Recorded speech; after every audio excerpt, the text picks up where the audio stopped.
Enfim, o Sábado Blues. Estamos para lá da meia hora do Sábado Blues e gosto do blues nacional. O Nazi e os Irmãos do Blues tocam um som maneiro.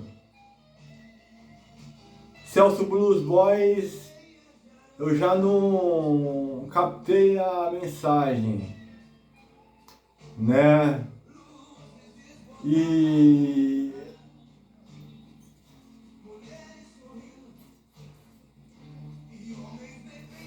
eu gosto de tipo blues americano, cara.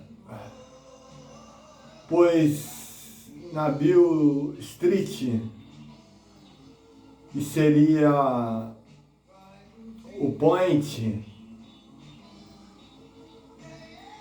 dos bluseiros, né, cara? E por lá, acredito eu que é lugar de comércio, música, enfim, o berço do blues, né, pô? Lá é a inspiração, pô. E como se diz o B.B. King, cara? Já foi num show do B.B. King? Então, não há só tristeza na música de B.B. King. E no blues em geral, certo? E, pô, você aprende muita coisa, pô. Ritmo, harmonia e tal, né, cara? Arranjos, é o blues, né, cara? Compreende o que eu quero transmitir? Se eu morasse lá naquela época, pô, e fosse a mesma pessoa,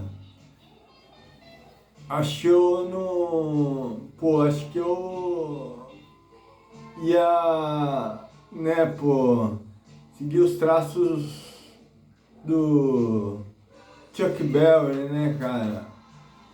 Não ser o Chuck Berry, cara, mas o legado que ele deixou, tipo rock and roll, cara, uma coisa mais animal, mais assim, mais à frente, né, cara? Porque tem muito cara bom, cara. Competir com os bluesmen, não tem como, né, cara?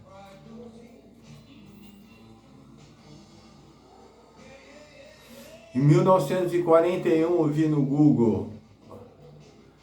Antes disso, teve o